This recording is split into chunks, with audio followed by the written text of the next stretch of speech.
name is Stephen Cooney, and he says he was babysitting his girlfriend's two daughters last month when she was at work.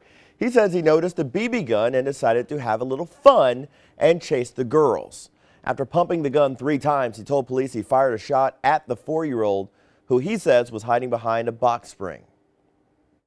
I'm a father and I have kids, and it's not my idea of having fun to grab a BB gun and chase kids or even shoot in the direction of kids. That's not my idea of fun.